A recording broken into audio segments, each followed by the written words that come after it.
के लिए धन्यवाद। नमस्कार। 5 राज्यों में चुनाव शुरू हो रहे हैं, तो आपने जमकर कैंपेनिंग की है, तो आपको कहीं पर लगा कि बीजेपी के खिलाफ कोई एंटी इनकम्बेंसी सेंटिमेंट या कुछ ऐसे वेव कुछ लगा आपको? वैसे चुनाव घोषित होने के बाद मैं किसी राज्य का दौरा नहीं कर पाया हूं, क्योंकि इलेक्शन कमीशन ने कुछ मर्यादाएं रखी थी और मेरा प्रयास रहता है कि मैं मर्यादाओं का पालन करूं। लेकिन वर्चुअली मुझे बीच बीच में कार्यकर्ताओं से बातचीत करने का अवसर मिला है। चुनाव का समय हो या न हो, भारतीय जनता पार्टी संगठन में हो या सरकार में हो, हम हमेशा जनता जनार्दन की सेवा में लगे रहते हैं। और जब सरकार में होते हैं तो बहुत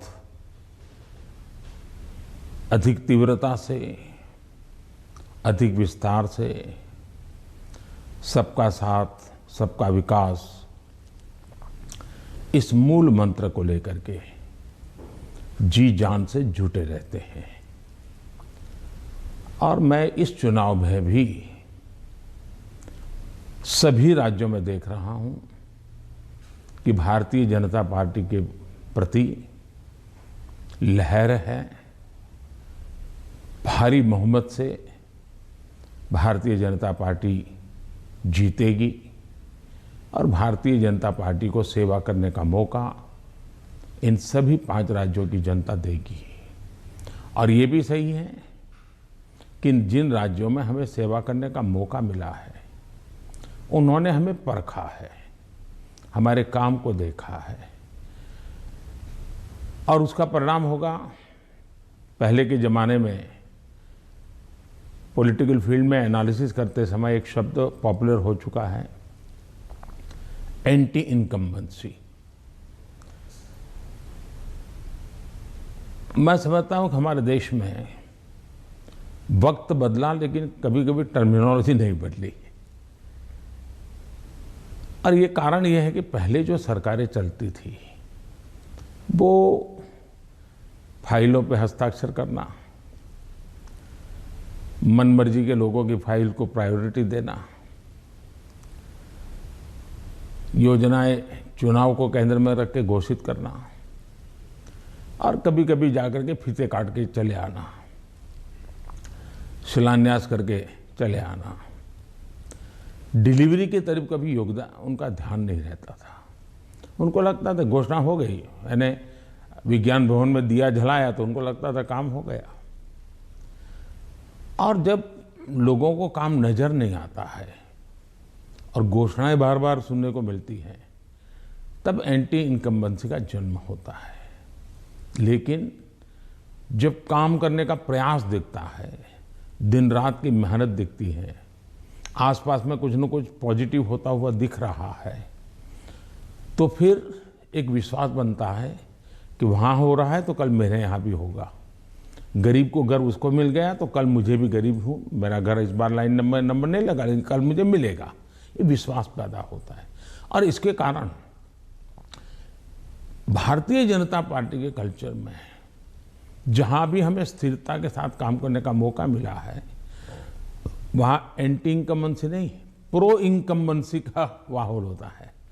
और भारतीय जनता पार्टी हमेशा प्रो इनकम्बेंसी को लेकर के चुनाव में अधिक ताकत से उभर करके आती है। पर उत्तर प्रदेश में एक खासियत रही कि एक ही पार्टी को दोबारा चांस नहीं देते हैं, मौका नहीं मिलता है। लेकिन आपको लगता है कि इस बार जो है, क्योंकि 3 चुनावों में उन्होंने बीजेपी को वोट दिया है, 2014 में, 17 में, 20 में आपको वोट दिया, तो आपको क्या लगता है कि आपने ही बहुत अच्छे ढंग से इस बात को कह दिया है कि 2014 में हमें वोट मिला, फिर 2017 में मिला, 19 में, हाँ, फिर 2019 में मिला, यानी 3 बार मिला। मतलब जो पुरानी थियरी है, एक बार आओ एक बार जाओ वाला, उत्तर प्रदेश ने पहले ही नकार दिया है। जब पहले ही नकार दिया है तो अब क्यों आगे बढ़ाएगा? भारतीय जनता पार्टी ने अनुभव किया है कि हमें 14 में स्वीकार किया, फिर काम देखा 17 में स्वीकार किया, काम देखा 19 में स्वीकार किया, काम देखा 22 में स्वीकार करेंगे। जी, सभी तस्वीरों में जो पोस्टर्स छपती हैं उनमें मोदी जी की तस्वीर होती है और योगी जी की। जहां पर चीफ मिनिस्टर कैंडिडेट है वहां पर चीफ मिनिस्टर कैंडिडेट का होता है, नहीं तो मोदी जी की तस्वीर होती है हर जगह। तो अगर क्या हम ये मान के चल सकते हैं कि जो राज्य के चुनाव होते हैं एक किस्म से एक रेफरेंडम है सेंटर की पॉलिसीज को भी, सिर्फ स्टेट की नहीं, सिर्फ सेंटर की भी पॉलिसीज। आप देखिए, भारतीय जनता पार्टी एक कलेक्टिव लीडरशिप में विश्वास करती है, सामूहिकता में विश्वास करती है, और हम स्तर पर सामूहिक रूप से काम करने के आदी हैं। वो तस्वीर प्रधानमंत्री की नहीं है, वो भारतीय जनता पार्टी के कार्यकर्ता की तस्वीर है जिसको नरेंद्र मोदी कहते हैं। और कार्यकर्ताओं के साथ मेरा खड़ा रहना मेरे लिए गर्व का विषय होता है। अगर मेरे साथी कार्यकर्ताओं के बीच में मेरी भी फोटो होती है तो मैं भी उन कार्यकर्ताओं जैसा लगता हूँ। मुझे लगता है हाँ, मैं भी इन्हीं के बराबर हूँ, मैं किसी से ऊपर नहीं हूँ, किसी से आगे नहीं हूँ। तो मेरे लिए तो उस फोटो का मतलब इतना ही होता है। और देश की जनता भी ऐसे, ये जो फैशन हो गई है कि हर चुनाव या ना फलाने का, हर चुनाव ढीकने का, मैं समझता हूँ ये चुनाव हमारे कार्य का है, हमारे आचार विचार का है, हमारी नीतियों का है, और सबसे ज़्यादा हमारी नीयत का है। और मैं मानता हूँ देश उसको समर्थन कर रहा है। तो अगर पार्टी जीतती है इलेक्शन में तो बीजेपी कहती है ये मोदी की जीत है, तो अगर हारती है तो क्या आप इसको एक कभी कभी पर्सनल भी लेते हैं कि, और क्या मंथन चलता है पार्टी में आप बाकी लीडर्स के साथ बैठ के कि गलती कहाँ पे हुई और कहाँ पे हमको रोल बैक करना चाहिए या गलतियाँ सही करनी चाहिए? आपने बहुत सही सवाल पूछा है। भारतीय जनता पार्टी, हम चुनाव हार करके ही जीतने लगे हैं। हमने बहुत पराजय देखे हैं, जमानतें जब्त होती देखी है। मैं तो तब राजनीति में नहीं था, लेकिन एक बार मैंने देखा कि चुनाव में ये जनसंघ था, उस समय शायद दीपक निशान था उनका, और कहीं मिठाई बांट रहे थे। तो हमने सुना ये मिठाई क्यों बांट रहे, तो सब हार गए। तो बताया कि साहब हमारे 3 लोगों की जमानत बच गई है इसलिए हम मिठाई बांट रहे हैं। उस जमाने से हम लोग गुजरे हुए लोग हैं, और इसलिए जय और पराजय दोनों हमने देखा है। हम जब विजयी होते हैं तो हमारी कोशिश ये है कि हम ज़्यादा से ज़्यादा जमीन से जुड़े, जमीन के साथ जितना गहरा नाता बनता जाए हम बनाएं। हम जब चुनाव जीतते हैं तो हम लोगों के दिल जीतने के काम में कभी कमी नहीं आने देते। हमारे लिए हर पल, हर दिन, हर योजना, हर काम जनता जनार्दन के दिलों को जीतना, और दिल तब जीते जाता है जब उनको समाधान होता है, संतोष होता है। तो हम हमारी शक्ति उसी में लगाते हैं, और हम बहुत कॉन्शियसली प्रयास करते हैं कि जीत हमारे सर पे न चढ़ जाए, हमारे दिमाग में वो सवार न हो जाए, और इसलिए हम धरती पर रहते हैं। जहाँ तक पराजय का सवाल है, हम पराजय में भी आशा को खोजते रहते हैं। हम निराशा में डूब करके इसने किया, उसने किया, इसको वो ये करो, डिक ना करो, फलाना करो, इस चक्कर में नहीं पड़ते। हम सोचते हैं कि सामने वाले की रणनीति क्या थी, उसके तौर तरीके क्या थे, वो लोगों को गुमराह करने में क्यों सफल हुआ, हमारी बात को हम कैसे पहुंचाएंगे। हम औरों का भी अभ्यास करते हैं, हमारा भी अभ्यास करते हैं, हम स्थितियों का भी अभ्यास करते हैं, हम उस प्रकार के योजनाओं का भी अभ्यास करते हैं, और फिर हम आगे की रणनीति बनाते हैं। हम हर चुनाव से सीखते हैं, चुनाव जय का हो या चुनाव पराजय का हो।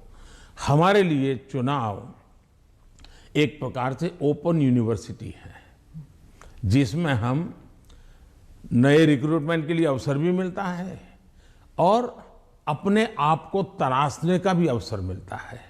तो हम चुनाव को एक प्रकार से हमारा एजुकेशन का पीरियड मानते हैं। आप योजनाओं की बात कर रहे थे।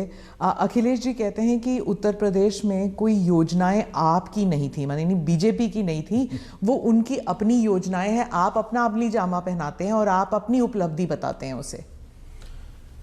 मुझे बहुत आनंद होता है जब ये सुनता हूं तो।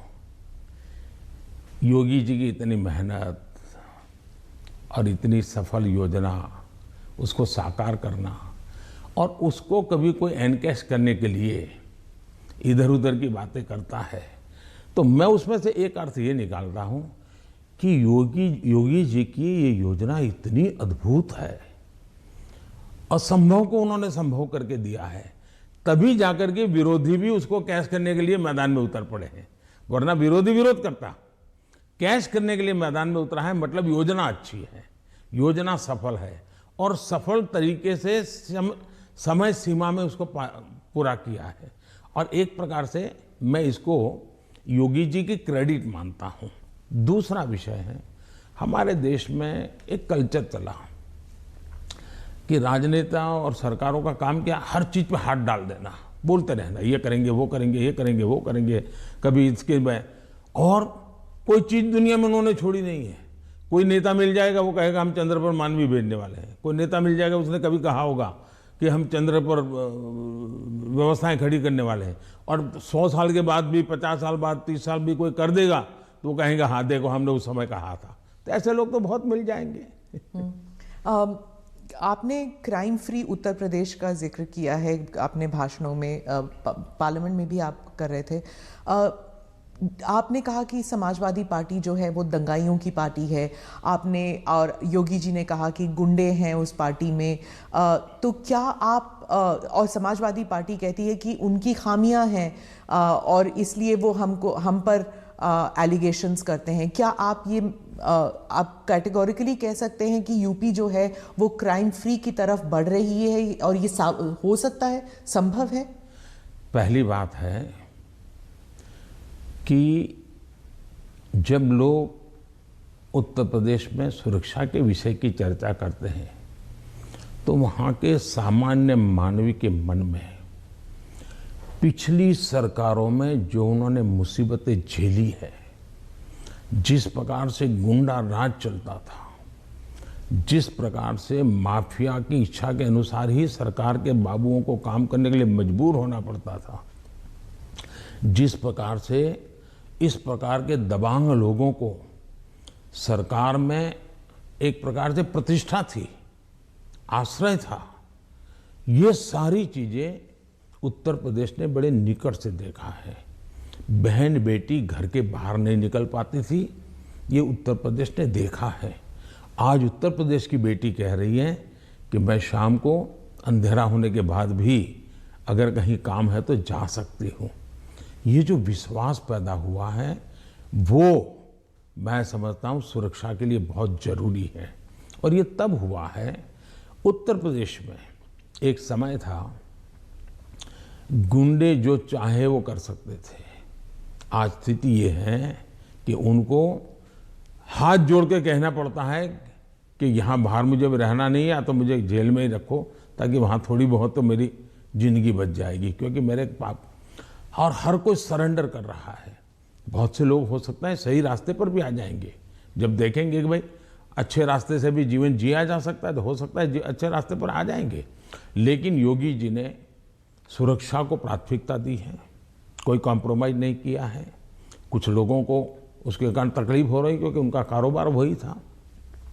आज खास करके माताओं बहनों को जो सुरक्षा मिली है ये बहुत ही महत्वपूर्ण है। अब आप देखिए इतना बड़ा कुंभ का मेला हुआ, यानी हमारे देश में हुए कुंभ के मेलों में सबसे बड़ा कुंभ का मेला योगी जी के कालखंड में हुआ। करोड़ों की तादाद में लोग आए, कोई कानून व्यवस्था की समस्या नहीं हुई, कहीं चोरी की भी खबरें नहीं आई, जेब कतरे की खबर नहीं आई। ये किसी भी समाज को संतोष देने वाला विषय है, ये गौरव करने वाला विषय है। और हिंदुस्तान में अगर सुरक्षा को प्राथमिकता दी जाए तो बुरा क्या है? नहीं, बुरा नहीं। जैसे सुरक्षा की बात चल रही है तो वो कहते हैं कि वहाँ पर एक जुडिशियल प्रोसेस नहीं है, ठोकों की राजनीति चलती है। अगर योगी सरकार ने डिसाइड कर लिया कि फलां जो है वो गुंडा है या उसका कारोबार जो है उसमें कोई डाउट है तो उसको जेल में डाल दो, मतलब एक जुडिशियल प्रोसेस नहीं है, वो कहते हैं। देखिए, हिंदुस्तान की जुडिशरी वाइब्रेंट है, हिंदुस्तान की जुडिशरी बहुत ही सक्रिय है और कभी कभी तो प्रोएक्टिव है। अगर ऐसा कुछ भी हुआ होता तो हिंदुस्तान की जुडिशरी ने जरूर कदम उठाए होते और पीआईएल करने वालों की कमी नहीं है हमारे देश में। ऐसी बहुत बड़ी जमात है जिनकी रोजी रोटी पीआईएल पर है, तो वो तो तुरंत पहुंच जाते, लेकिन ऐसा कुछ नहीं हो रहा है। मतलब वो न्यायिक प्रक्रिया के आधार पर काम करते हैं। पर जैसे जैसे लखीमपुर खेरी का इंसिडेंट हुआ था और वो टेनी अभी भी जो हैं वो he still an important person BJP के लिए, तो ऐसे कई इंसिडेंट्स हैं उसको लेकर जो वहाँ पर जो समाजवादी पार्टी है it has been successful in saying कि अगर कोई बीजेपी के साथ है तो वह वाइट वॉश हो जाते हैं उनके सारे क्राइम्स। मैं यही तो कह रहा हूँ कि सुप्रीम कोर्ट जो कमेटी बनाना चाहती थी, राज्य सरकार ने सहमति दी। सुप्रीम कोर्ट जिस जज के नेतृत्व में तपास करना चाहती थी, राज्य सरकार ने सहमति दी। राज्य सरकार ट्रांसपेरेंसी से काम कर रही है, तभी तो सुप्रीम कोर्ट की इच्छा के अनुसार सारे निर्णय करती है। आप डबल इंजन सरकार के बारे में काफ़ी बारी कह चुके हैं अपने स्पीचेस में। डबल इंजन सरकार से आप विश्वास जगाना चाहते हैं इलेक्टोरेट में कि विकास जल्दी हो जाएगा अगर दोनों तरफ, मतलब सेंटर में भी और स्टेट में भी बीजेपी की सरकार रहेगी। लेकिन कुछ लोग समझते हैं कि इससे एक धमकी की तरफ देखते हैं कि अगर डबल इंजन सरकार नहीं है तो विकास में गतिरोध आ सकता है, वह विकास मतलब गाड़ी आगे नहीं चलेगी अगर ये डबल इंजन सरकार नहीं होगी तो। देखिए, परिवार में भी माँ बाप हमेशा सभी भाइयों बहनों को कहते हैं कि देखो भाई, हम सब मिलकर के इस दिशा में जाएं तो सब अच्छा होगा, और सब उसी दिशा में प्रयास करते हैं। कोई एक दूसरे के विपरीत नहीं करता है। इतना बड़ा देश है, अगर हम एक दूसरे से विपरीत करेंगे तो हमारे संसाधनों नष्ट हो जाएंगे, हमारे देश की भलाई करने की गति रुक जाएगी। और इसलिए देश के लिए बहुत आवश्यक है कि लोगों के कल्याण के काम हम मिल बैठ के करें और ज़्यादा तेजी से करें। और उसमें भी अगर हम राजनीति करने जाएंगे, मेरा राज्य है, मैं मेरी मर्जी से करूंगा, ऐसा करेंगे तो कितना नुकसान होता है। मैं एक योजना बताता हूँ। अब जैसे आयुष्मान भारत योजना, आयुष्मान भारत योजना गरीब जो बीमारी में है उसको 5 लाख रुपए तक बीमारी में स्वस्थ होने के लिए सहायता करता है। भारत सरकार करती है, पैसे भारत सरकार दे रही है। राज्यों को तो लेना है, देना कुछ नहीं है। कुछ राज्यों में अपनी अपनी योजनाएं हैं, हमें कोई इससे इतराज भी नहीं है। हम नहीं कहते कि योजना बंद करो, लेकिन इससे फायदा ये होता है कि मान लीजिए उत्तर प्रदेश का कोई नागरिक है और केरल गया हुआ है और वहाँ उसको कुछ हो गया, तो ये योजना ऐसी है कि केरल में भी उसको ट्रीटमेंट मिलेगी। उसको उत्तर प्रदेश में ही बीमार होगा तो लाभ होगा ऐसा नहीं, केरल में भी। इसका मतलब कि आयुष्मान भारत योजना से जुड़ना मतलब दोनों इंजन जुड़ जाएंगे तो गरीबों को लाभ होगा कि नहीं होगा। लेकिन कुछ राज्य ऐसे हैं जिनको लगता है नहीं, हम आयुष्मान भारत से नहीं जोड़ेंगे। दिल्ली में क्या ऐसी सरकार है। अब दिल्ली का नागरिक हिंदुस्तान के किसी कोने में जाएगा और वहां कुछ हुआ तो उसको वो लाभ नहीं मिलेगा। अब क्या कारण है कि इसका विरोध किया जा रहा है। उसी प्रकार से हमने one nation one ration card क्यों किया कि भाई कोई भी मजदूर हिंदुस्तान के किसी भी कोने में जाएगा, एक ही राशन कार्ड होगा। अगर वो महाराष्ट्र में है तो भी उसको फेयर प्राइस ऑफ से उसको अनाज मिल जाएगा। अब 2 राज्य ऐसे निकले जिनको सुप्रीम कोर्ट को डंडा मारना पड़ा, कहना पड़ा कि भाई one nation one ration card गलत क्या है, तुम लागू करो। अब इसलिए हम कहते हैं कि डबल इंजन की सरकार होती है तो गरीबों को सबसे ज्यादा लाभ होता है। अब जैसे जीएसटी कानून आया, पहले हमारे देश में हर जगह पर टैक्सेशन की सिस्टम इतनी अलग अलग थी कि विदेश के निवेशक जो होते थे उनको बहुत दिक्कत होती थी। भाई हमें एक राज्य में अगर कारखाना लगाते हैं तो हमें वहाँ इस प्रकार का प्रॉब्लम होता है, दूसरे में लगाते हैं तो दूसरा होता है। अब जीएसटी होने के कारण उनको भी सहूलत हो गई। तो हम जो ये कह रहे हैं कि भाई डबल इंजन की सरकार, हम ऐसी व्यवस्थाएं करें, अपनी विविधता को बनाए रखना है, भारत की विविधता ही उसकी ताकत है, लेकिन व्यवस्थाओं को भी बनाए रखना है। और इसलिए हम कहते हैं कि जब डबल इंजन लगता है तो ताकत बहुत बढ़ जाती है, हमारी शक्ति वेस्ट नहीं होती है। हमें इसका उपयोग सिर्फ और सिर्फ देश का कल्याण, गरीबों का कल्याण, देश के युवाओं का भला, इतना ही हमारा अर्थ है। आप विविधता की रिस्पेक्ट के बारे में बात करते हैं, लेकिन राहुल गांधी और सिर्फ राहुल गांधी नहीं, स्टालिन, केसीआर, महबूबा, ममता सब कहते हैं कि आपकी पार्टी जो है उस विविधता को रिस्पेक्ट नहीं करती, इसलिए चाहे बंगाल हो या आंध्रा, तमिलनाडु, केरला और कश्मीर, इन सभी राज्यों में बीजेपी कहीं घुस भी नहीं सकती है, सरकार बना नहीं सकती है, क्योंकि एक सेंट्रिस्ट, एक स्ट्रॉन्ग व्यू पॉइंट वाली पार्टी है जो रीजनल एस्पिरेशंस को नहीं समझती।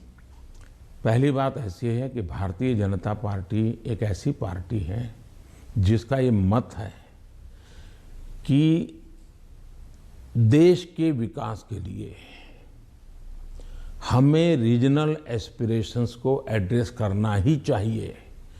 और देश में मैं पहला मुख्यमंत्री हूं जो इतने लंबे समय तक राज्य का मुख्यमंत्री रह करके आया हूं, और इसलिए राज्य के एस्पिरेशंस क्या होते हैं, राज्य की आवश्यकताएं क्या होती हैं, इसका मुझे भली भांति समझ है। और इसी के कारण हम हिंदुस्तान के सभी राज्यों की अब देखिए, मैं दुनिया के मेहमान आते हैं तो पहले उनको दिल्ली में ही आना और जाना हो जाता था, मैं ऐसा नहीं करता हूं। आप ट्रंप को ले गए गुजरात? मैं उनको अलग अलग जगह पर, मैं चाइना के राष्ट्रपति को ले गया तमिलनाडु, मैं फ्रांस के राष्ट्रपति को ले गया उत्तर प्रदेश, मैं जर्मन चांसलर को ले गया कर्नाटका, और तब तो कांग्रेस की सरकार थी। किसकी सरकार? इस देश की शक्ति को उभारना, इस देश के हर राज्य को प्रोत्साहन मिलना, यही हमारा काम होता है। अब यूएन में जाकर मैं तमिल भाषा में कोट करता हूं तो दुनिया को गर्व होता है कि भारत के पास दुनिया की सबसे पुरानी भाषा है, पहले कोई बोलता ही नहीं था। और इसलिए तो मैं हर एक को साथ लेकर के चलने का प्रयास करता हूं, और मैं मानता हूं वही रास्ता है। हम विविधता में एकता के दर्शन करते हैं, लेकिन आज दुर्भाग्य से कुछ नेता अपने निजी स्वार्थ के लिए विविधता को एक दूसरे के साथ विरोध के लिए सीड्स के रूप में उपयोग कर रहे हैं। ये बहुत बड़ा दुर्भाग्य है। हमें विविधता में से एकता को पनपाना है। तो आप कह रहे हैं इससे अलगाववाद बढ़ेगा? हम जब विजयी होते हैं तो हमारी कोशिश ये है कि हम ज्यादा से ज्यादा जमीन से जुड़े, जमीन के साथ जितना गहरा नाता बनता जाए हम बनाए। हम जब चुनाव जीतते हैं तो हम लोगों के दिल जीतने के काम में कभी कमी नहीं आने देते।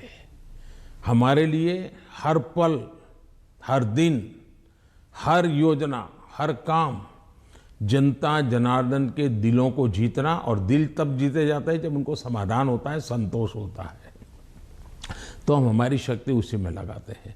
और हम बहुत कॉन्शियसली प्रयास करते हैं कि जीत हमारे सर पे न चढ़ जाए, हमारे दिमाग में वो सवार न हो जाए, और इसलिए हम धरती पर रहते हैं। जहाँ तक पराजय का सवाल है, हम पराजय में भी आशा को खोजते रहते हैं। हम निराशा में डूब करके इसने किया, उसने किया, इसको वो ये करो, डिक ना करो, फलाना करो, इस चक्कर में नहीं पड़ते। हम सोचते हैं कि सामने वाले की रणनीति क्या थी, उसके तौर तरीके क्या थे, वो लोगों को गुमराह करने में क्यों सफल हुआ, हमारी बात को हम कैसे पहुंचाएंगे। हम औरों का भी अभ्यास करते हैं, हमारा भी अभ्यास करते हैं, हम स्थितियों का भी अभ्यास करते हैं, हम उस प्रकार के योजनाओं का भी अभ्यास करते हैं, और फिर हम आगे की रणनीति बनाते हैं। हम हर चुनाव से सीखते हैं, चुनाव जय का हो या चुनाव पराजय का हो। हमारे लिए चुनाव एक प्रकार से ओपन यूनिवर्सिटी है। जिसमें हम नए रिक्रूटमेंट के लिए अवसर भी मिलता है और अपने आप को तराशने का भी अवसर मिलता है। तो हम चुनाव को एक प्रकार से हमारा एजुकेशन का पीरियड मानते हैं। आप योजनाओं की बात कर रहे थे। अखिलेश जी कहते हैं कि उत्तर प्रदेश में कोई योजनाएं आपकी नहीं थी, माने बीजेपी की नहीं थी, वो उनकी अपनी योजनाएं हैं। आप अपना अमली जामा पहनाते हैं और आप अपनी उपलब्धि बताते हैं उसे। मुझे बहुत आनंद होता है जब ये सुनता हूं तो। योगी जी की इतनी मेहनत और इतनी सफल योजना, उसको साकार करना और उसको कभी कोई एनकैश करने के लिए इधर उधर की बातें करता है, तो मैं उसमें से एक अर्थ ये निकालता हूं कि योगी जी की ये योजना इतनी अद्भुत है, असंभव को उन्होंने संभव करके दिया है, तभी जाकर के विरोधी भी उसको कैश करने के लिए मैदान में उतर पड़े हैं। वरना विरोधी विरोध करता, कैश करने के लिए मैदान में उतरा है, मतलब योजना अच्छी है, योजना सफल है और सफल तरीके से समय सीमा में उसको पूरा किया है। और एक प्रकार से मैं इसको योगी जी की क्रेडिट मानता हूं। दूसरा विषय है, हमारे देश में एक कल्चर चला कि राजनेता और सरकारों का काम क्या, हर चीज पे हाथ डाल देना, बोलते रहना, ये करेंगे वो करेंगे, ये करेंगे वो करेंगे, कभी इसके में। और कोई चीज दुनिया में उन्होंने छोड़ी नहीं है। कोई नेता मिल जाएगा, वो कहेगा हम चंद्र पर मानवी भेजने वाले हैं। कोई नेता मिल जाएगा, उसने कभी कहा होगा कि हम चंद्र पर व्यवस्थाएं खड़ी करने वाले हैं। और 100 साल के बाद भी, 50 साल बाद, 30 साल भी कोई कर देगा तो वो कहेंगे हाँ देखो हमने उस समय कहा था। तो ऐसे लोग तो बहुत मिल जाएंगे। आपने क्राइम फ्री उत्तर प्रदेश का जिक्र किया है आपने भाषणों में, पार्लियामेंट में भी आप कर रहे थे। आपने कहा कि समाजवादी पार्टी जो है वो दंगाइयों की पार्टी है, आपने, और योगी जी ने कहा कि गुंडे हैं उस पार्टी में। तो क्या आप, और समाजवादी पार्टी कहती है कि उनकी खामियां हैं और इसलिए वो हम पर एलिगेशंस करते हैं। क्या आप ये आप कैटेगोरिकली कह सकते हैं कि यूपी जो है वो क्राइम फ्री की तरफ बढ़ रही है और ये हो सकता है, संभव है? पहली बात है कि जब लोग उत्तर प्रदेश में सुरक्षा के विषय की चर्चा करते हैं तो वहाँ के सामान्य मानवी के मन में पिछली सरकारों में जो उन्होंने मुसीबतें झेली है, जिस प्रकार से गुंडा राज चलता था, जिस प्रकार से माफिया की इच्छा के अनुसार ही सरकार के बाबुओं को काम करने के लिए मजबूर होना पड़ता था, जिस प्रकार से इस प्रकार के दबंग लोगों को सरकार में एक प्रकार से प्रतिष्ठा थी, आश्रय था, ये सारी चीजें उत्तर प्रदेश ने बड़े निकट से देखा है। बहन बेटी घर के बाहर नहीं निकल पाती थी, ये उत्तर प्रदेश ने देखा है। आज उत्तर प्रदेश की बेटी कह रही है कि मैं शाम को अंधेरा होने के बाद भी अगर कहीं काम है तो जा सकती हूँ। ये जो विश्वास पैदा हुआ है वो मैं समझता हूँ सुरक्षा के लिए बहुत जरूरी है। और ये तब हुआ है, उत्तर प्रदेश में एक समय था गुंडे जो चाहे वो कर सकते थे। आज स्थिति ये है कि उनको हाथ जोड़ के कहना पड़ता है कि यहाँ बाहर मुझे रहना नहीं है तो मुझे जेल में ही रखो, ताकि वहाँ थोड़ी बहुत तो मेरी जिंदगी बच जाएगी, क्योंकि मेरे पाप। और हर कोई सरेंडर कर रहा है। बहुत से लोग हो सकता है सही रास्ते पर भी आ जाएंगे, जब देखेंगे कि भाई अच्छे रास्ते से भी जीवन जिया जा सकता है तो हो सकता है अच्छे रास्ते पर आ जाएंगे।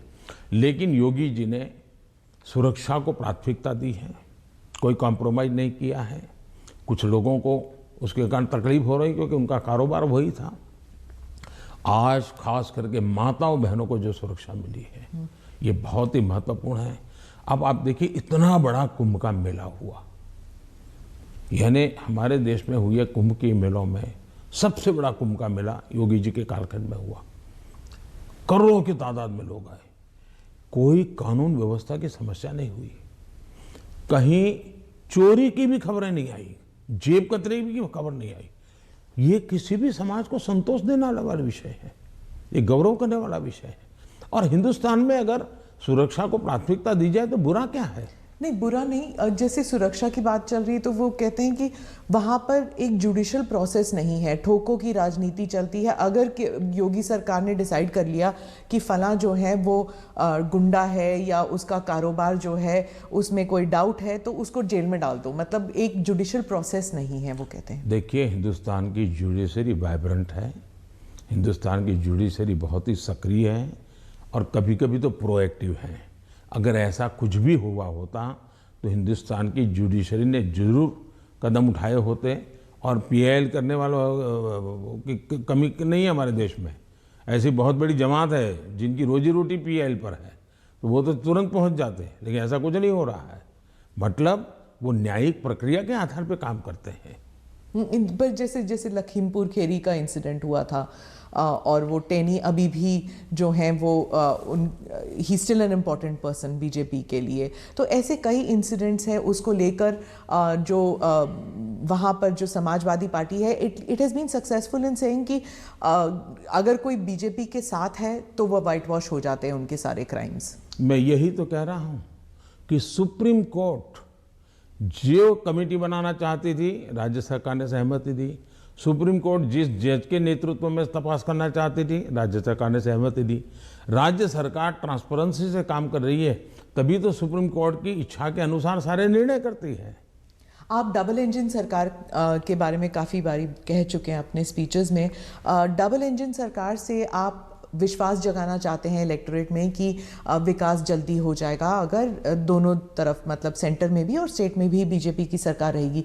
लेकिन कुछ लोग समझते हैं कि इससे एक धमकी की तरफ देखते हैं कि अगर डबल इंजन सरकार नहीं है तो विकास में गतिरोध आ सकता है, वह विकास मतलब गाड़ी आगे नहीं चलेगी अगर ये डबल इंजन सरकार नहीं होगी तो। देखिए, परिवार में भी माँ बाप हमेशा सभी भाइयों बहनों को कहते हैं कि देखो भाई, हम सब मिलकर के इस दिशा में जाएं तो सब अच्छा होगा, और सब उसी दिशा में प्रयास करते हैं, कोई एक दूसरे के विपरीत नहीं करता है। इतना बड़ा देश है, अगर हम एक दूसरे से विपरीत करेंगे तो हमारे संसाधनों नष्ट हो जाएंगे, हमारे देश की भलाई करने की गति रुक जाएगी। और इसलिए देश के लिए बहुत आवश्यक है कि लोगों के कल्याण के काम हम मिल बैठ के करें और ज़्यादा तेजी से करें। और उसमें भी अगर हम राजनीति करने जाएंगे, मेरा राज्य है मैं मेरी मर्जी से करूंगा, ऐसा करेंगे तो कितना नुकसान होता है। मैं एक योजना बताता हूँ। अब जैसे आयुष्मान भारत योजना, आयुष्मान भारत योजना गरीब जो बीमारी में है उसको 5 लाख रुपए तक बीमारी में स्वस्थ होने के लिए सहायता करता है। भारत सरकार करती है, पैसे भारत सरकार दे रही है। राज्यों को तो लेना है, देना कुछ नहीं है। कुछ राज्यों में अपनी अपनी योजनाएं हैं, हमें कोई इससे इतराज भी नहीं है, हम नहीं कहते कि योजना बंद करो। लेकिन इससे फायदा ये होता है कि मान लीजिए उत्तर प्रदेश का कोई नागरिक है और केरल गया हुआ है और वहाँ उसको कुछ हो गया, तो ये योजना ऐसी है कि केरल में भी उसको ट्रीटमेंट मिलेगी। उसको उत्तर प्रदेश में ही बीमार होगा तो लाभ होगा ऐसा नहीं, केरल में भी। इसका मतलब कि आयुष्मान भारत योजना से जोड़ना मतलब दोनों इंजन जुड़ जाएंगे तो गरीबों को लाभ होगा कि नहीं होगा। लेकिन कुछ राज्य ऐसे हैं जिनको लगता है नहीं, हम आयुष्मान भारत से नहीं जोड़ेंगे। दिल्ली में क्या ऐसी सरकार है। अब दिल्ली का नागरिक हिंदुस्तान के किसी कोने में जाएगा और वहां कुछ हुआ तो उसको वो लाभ नहीं मिलेगा। अब क्या कारण है कि इसका विरोध किया जा रहा है। उसी प्रकार से हमने one nation one ration card क्यों किया कि भाई कोई भी मजदूर हिंदुस्तान के किसी भी कोने में जाएगा, एक ही राशन कार्ड होगा। अगर वो महाराष्ट्र में है तो भी उसको फेयर प्राइस ऑफ से उसको अनाज मिल जाएगा। अब 2 राज्य ऐसे निकले जिनको सुप्रीम कोर्ट को डंडा मारना पड़ा, कहना पड़ा कि भाई one nation one ration card गलत क्या है, तुम लागू करो।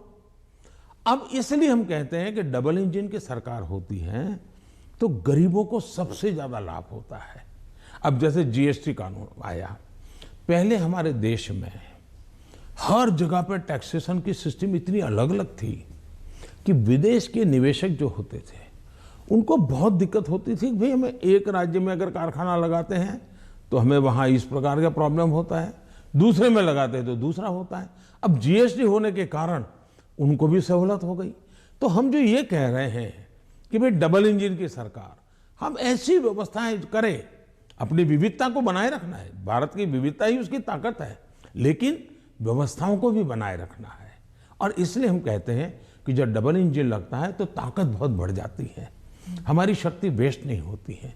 हमें इसका उपयोग सिर्फ और सिर्फ देश का कल्याण, गरीबों का कल्याण, देश के युवाओं का भला, इतना ही हमारा अर्थ है। आप विविधता की रिस्पेक्ट के बारे में बात करते हैं, लेकिन राहुल गांधी और सिर्फ राहुल गांधी नहीं, स्टालिन, केसीआर, महबूबा, ममता सब कहते हैं कि आपकी पार्टी जो है उस विविधता को रिस्पेक्ट नहीं करती, इसलिए चाहे बंगाल हो या आंध्रा, तमिलनाडु, केरला और कश्मीर, इन सभी राज्यों में बीजेपी कहीं घुस भी नहीं सकती है, सरकार बना नहीं सकती है, क्योंकि एक सेंट्रिस्ट, एक स्ट्रॉन्ग व्यू पॉइंट वाली पार्टी है जो रीजनल एस्पिरेशंस को नहीं समझती। पहली बात ऐसी है कि भारतीय जनता पार्टी एक ऐसी पार्टी है जिसका ये मत है कि देश के विकास के लिए हमें रीजनल एस्पिरेशंस को एड्रेस करना ही चाहिए। और देश में मैं पहला मुख्यमंत्री हूं जो इतने लंबे समय तक राज्य का मुख्यमंत्री रह करके आया हूं, और इसलिए राज्य के एस्पिरेशंस क्या होते हैं, राज्य की आवश्यकताएं क्या होती हैं, इसका मुझे भली भांति समझ है। और इसी के कारण हम हिंदुस्तान के सभी राज्यों की अब देखिए, मैं दुनिया के मेहमान आते हैं तो पहले उनको दिल्ली में ही आना और जाना हो जाता था, मैं ऐसा नहीं करता हूं। आप ट्रंप को ले गए गुजरात? मैं उनको अलग अलग जगह पर, मैं चाइना के राष्ट्रपति को ले गया तमिलनाडु, मैं फ्रांस के राष्ट्रपति को ले गया उत्तर प्रदेश, मैं जर्मन चांसलर को ले गया कर्नाटका, और तब तो कांग्रेस की सरकार थी। किसकी सरकार? इस देश की शक्ति को उभारना, इस देश के हर राज्य को प्रोत्साहन मिलना, यही हमारा काम होता है। अब यूएन में जाकर मैं तमिल भाषा में कोट करता हूं तो दुनिया को गर्व होता है कि भारत के पास दुनिया की सबसे पुरानी भाषा है, पहले कोई बोलता ही नहीं था। और इसलिए तो मैं हर एक को साथ लेकर के चलने का प्रयास करता हूं, और मैं मानता हूं वही रास्ता है। हम विविधता में एकता के दर्शन करते हैं, लेकिन आज दुर्भाग्य से कुछ नेता अपने निजी स्वार्थ के लिए विविधता को एक दूसरे के साथ विरोध के लिए सीड्स के रूप में उपयोग कर रहे हैं। ये बहुत बड़ा दुर्भाग्य है। हमें विविधता में से एकता को पनपाना है। तो आप कह रहे हैं इससे अलगाववाद बढ़ेगा? पिछले 50 साल का अनुभव यही है, उन्होंने यही किया है, हर चीज पे देश को बांटो, राज करो, और उसी में से अलगाव पैदा होता है। लेकिन भारत का चरित्र ये नहीं है, भारत के नागरिकों का चरित्र ये नहीं है। आप इसको एक do you see it as a threat कि अगर इसे अभी नहीं रोका जाएगा तो सेपरेटिस्ट एलिमेंट्स आ जाते हैं कि जैसे अगर कश्मीर का अलग बात है, नॉर्थ ईस्ट की बात अलग है, लेकिन अगर आप द्रविड़ मूवमेंट को देख लेंगे या कहीं और राज्य में देख लेंगे, अगर रीजनल एस्पिरेशंस को बढ़ाया जाता है तो क्या एक यूनिटी फैक्टर में कोई देखिए हमने दरार पड़ सकता है? मैं बताता हूँ काम करने का तरीका कैसे होता है। हमारा ये मत है सामाजिक न्याय। भारत जैसे देश में इतनी विविधता भरा समाज व्यवस्था, और अगर सामाजिक न्याय के सिद्धांत में हम थोड़ा सा भी ऊंचे नीचे करेंगे तो हमारे देश को बहुत नुकसान होगा। इसलिए समाज का छोटे से छोटे तबके के व्यक्ति को भी विकास में पूरा सहयोग मिलना चाहिए और विकास के लिए अवसर मिलना चाहिए। जैसे समाज के अंदर सामाजिक न्याय की आवश्यकता है, वैसे ही राष्ट्र में भी कोई एक इलाका बहुत आगे बढ़ जाए और कोई इलाका पीछे रह जाए तो कभी भी देश का भला नहीं होगा। हमारे यहाँ सर्वांगीण विकास होना चाहिए, सर्वसमावेशक विकास होना चाहिए, सर्वस्पर्शी विकास होना चाहिए, सर्वहित में विकास होना चाहिए। और इसलिए हम एक विषय लेकर के आए जिसमें भी मैं देख रहा हूं कि सभी राज्य हमारे साथ मिलकर के कंधे से कंधा मिलाकर के काम कर रहे हैं। एक राज्य नहीं कर रहा है, ये दुर्भाग्य है, बाकी सब राज्य कर रहे हैं। क्या है, हमने देखा कि हिंदुस्तान में 100 से थोड़े ज़्यादा कुछ जिले ऐसे हैं कि जो राज्य की एवरेज से भी बहुत पीछे हैं। हर प्रकार से वहाँ का धन तो सब राज्य जिलों को समान मिलता है, तो ऐसा क्यों होता है? गवर्नेंस के प्रॉब्लम, योजनाओं का अमलीकरण नहीं। हमने ऐसे जिलों को एस्पिरेशनल जिलों के रूप में आइडेंटिफाई किया और राज्य सरकारों की सहमति से किया। करीब 110-115 जिले हैं और उस पर हमने स्पेशल फोकस किया। मैं खुद जिलों से बात करता हूँ, उन जिलों में कल्याणकारी योजनाएं ज़्यादा से ज़्यादा पहुँचे। मैं राज्य सरकारों को प्रार्थना करता हूँ कि वहाँ यंग अफसरों को लगाइए, IAS अफसरों को, प्रमोटेड अफसरों को या रिटायर्ड एज वाले लोगों को वहाँ मत भेजिए, यंग लोगों को लगाइए। और मैंने देखा कि सभी राज्यों ने मेरी इस बात को माना, यंग अफसरों को लगा। दूसरा, मैंने कहा बार बार ट्रांसफर मत कीजिए, उनको वहाँ रहने दीजिए 3 साल, उनको कहिए कि तुम काम करो, बाद में तुम्हें अच्छा पोस्टिंग देंगे। सभी राज्यों ने मेरी मदद की और आज ये जो एस्पिरेशनल डिस्ट्रिक्ट है वो राज्यों की एवरेज से भी कुछ तो आगे निकल रहे हैं, कई पैरामीटर में आगे निकल रहे हैं। अब देश का भला हो रहा है। तो मेरा फेडरलिज्म में छोटी से छोटी इकाई का भी भला हो। अब जैसे ऑप्टिकल फाइबर नेटवर्क हिंदुस्तान के हर गांव में जाना चाहिए। हम लगे हैं, पैसे लगा रहे हैं, पूरी ताकत लगा रहे हैं। क्यों? हमें तो पूरे देश को ऊपर लाना है। यही तो रीजनल एस्पिरेशंस को एड्रेस करने का हमारा तरीका है। ये बात चलती है कि ये मोदी दी एडमिनिस्ट्रेटर है। अब अगर आप मोदी द पॉलिटिशियन के बारे में बात करूं तो जो पोलराइजेशन हमारे सोसाइटी में है वो हर इलेक्शन में उभर कर आती है, जाति के नाम पर हो या धर्म के नाम पर हो। कोई ना कोई किस्सा ज़रूर हो जाता है इलेक्शन से पहले। तो मोदी दी एडमिनिस्ट्रेटर आपने बता दिया आपने क्या क्या किया है, मोदी द पॉलिटिशियन नहीं कर पाया है अभी तक। पहली बात है कि भारतीय जनता पार्टी, उसका मंत्र है सबका साथ, सबका विकास, सबका विश्वास और सबका प्रयास। हमने हमारे इन सिद्धांतों को कभी बदला नहीं है। आपने मेरे मुंह से सैकड़ों बार इसको सुना होगा और मैं तो देख रहा हूं इन दिनों दुनिया के देश भी मेरे इस वाक्य का अपनी भाषा में ट्रांसलेशन करके सुनाते हैं कि मोदी इन सिद्धांतों पे काम करते हैं। और इसलिए हम मानते हैं कि सबका साथ, यही हमारा मंत्र रहा, हम करते हैं। समाज व्यवस्था तो है ही है, इसको तो कोई नकार नहीं सकता है। लेकिन हैरानी तब होती है जब मैं देख रहा हूं मीडिया में हम समाज को कोई दबा कुचला वर्ग हो, उसकी चिंता हमको करनी चाहिए, क्यों नहीं करनी चाहिए। लेकिन हम कहेंगे भाई इस समाज में अगर पंथ के आधार पर देखें तो इस संप्रदाय में इस प्रकार की जाति व्यवस्था का वर्णन करेंगे और इस समाज में हम कभी नहीं करेंगे। क्या वहाँ भी समाज के और वर्गों में जातियाँ नहीं हैं, ऊंच नीच नहीं है, वहाँ पर बैकवर्ड नहीं। अब जैसे मेरे यहाँ गुजरात में मुस्लिम संप्रदाय में मैं समझता हूँ कि 70 जातियाँ ऐसी हैं जो ओबीसी हैं और मेरे गुजरात में जब मैं था उनको ओबीसी की कैटेगरी में बेनिफिट मिलता था। लेकिन कभी मैं मीडिया में नहीं देख रहा हूँ कि भाई वहाँ कितने ओबीसी को टिकट मिला, वहाँ कितने पिछड़ों को टिकट मिला, कुछ नहीं। तो ये इस प्रकार की राजनीति कौन करते हैं जी? क्या इससे बाहर आना चाहिए कि नहीं आना चाहिए? हम टिकट देंगे तो भी जाति के आधार पर बंटवारा शुरू कर देते हैं, ये इसी भाषा में वर्णन करते हैं। किस जाति का कितना वोट मिलेगा ये भी कह रहे हैं। हम ये सारी भाषा को बदलना चाहिए और इसलिए सबका साथ सबका विकास, हम उसी मंत्र को लेकर के चलना चाहते हैं ताकि हमारा मत है कि देश की एकता देश को आगे ले जाने के लिए बहुत आवश्यक है। पर जो अल्पसंख्यक हैं वो दरार में गिर जाते हैं, वो जो फिशर्स होते हैं उनमें गिर जाते हैं, जो वो आपने तो कई सारे उदाहरण दे दिए जहां पर वो जैसे आपने कहा कि कार्ड यहाँ पर भी इस्तेमाल हो सकता है, वहां पर भी इस्तेमाल हो सकता है, बहुत सारी योजनाएं हैं। लेकिन जब ऐसे पोलराइजेशन के जो किस्से हो जाते हैं तब क्या होता है, मीडिया में भी आ जाता है, और जब मीडिया में आता है minorities are not safe in India, international media में भी आ जाता है। जो पूंजी निवेश करना चाहता है बाहर बैठ के, वो सोचता है यहाँ पॉलिटिकल अनरेस्ट है, मैं क्यों यहाँ पर पैसे लगाऊं।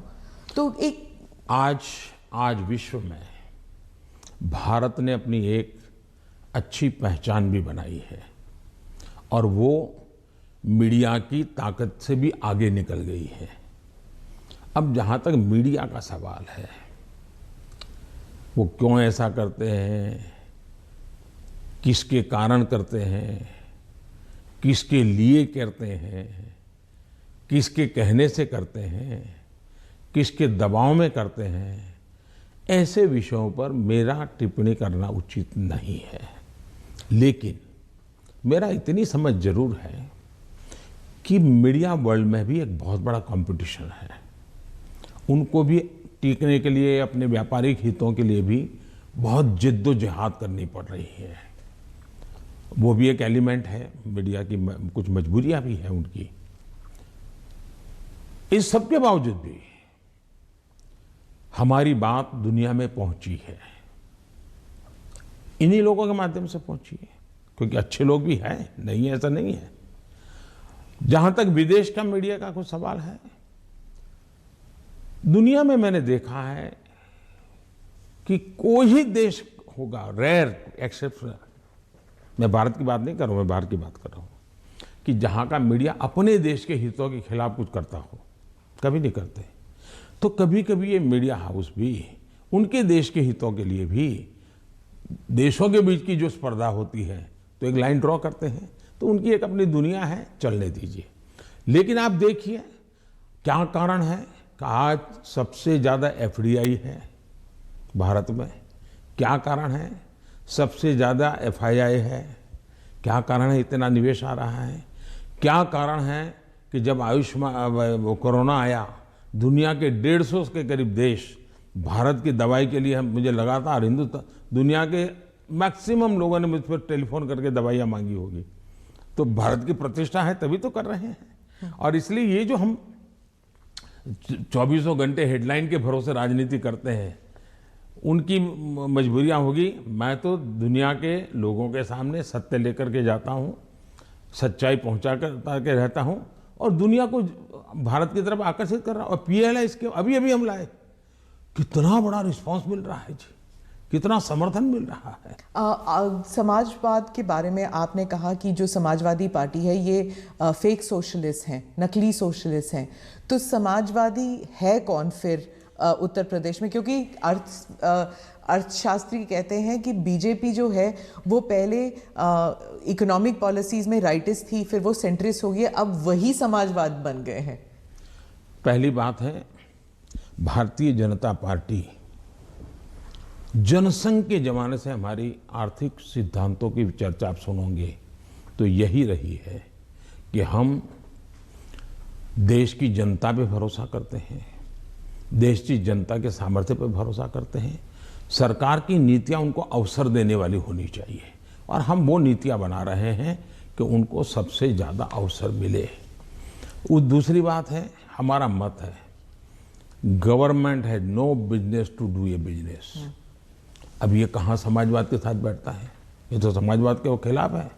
सरकार का काम है गरीब के लिए भोजन की चिंता करो, सरकार का काम है गरीब के लिए घर बनाओ, सरकार का काम है गरीब के लिए शौचालय बनाओ, सरकार का काम है गरीब को पीने का शुद्ध पानी दो, सरकार का काम है गरीब अगर बीमार है तो उसको इलाज की व्यवस्था करो, सरकार का काम है गरीब गांव-गांव तक कुछ रास्ते बनाओ, लोगों को जाने आने की सुविधा करो।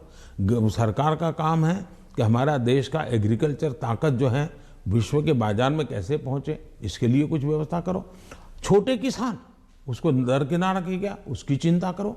और मेरी प्राथमिकता यही है, मुझे लोगों को घर देना है, मुझे गरीबों को शौचालय देना है, मुझे गरीबों को धुएं से मुक्त करना है, मुझे गरीबों को घर में शुद्ध पीने का पानी पहुंचाना है, मुझे गरीब के बच्चों को पढ़ाना है।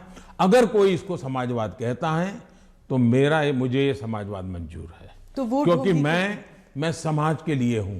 लेकिन मैं जो चर्चा करता हूं नकली समाजवाद, वो ये है, ये पूरी तरह परिवारवाद है।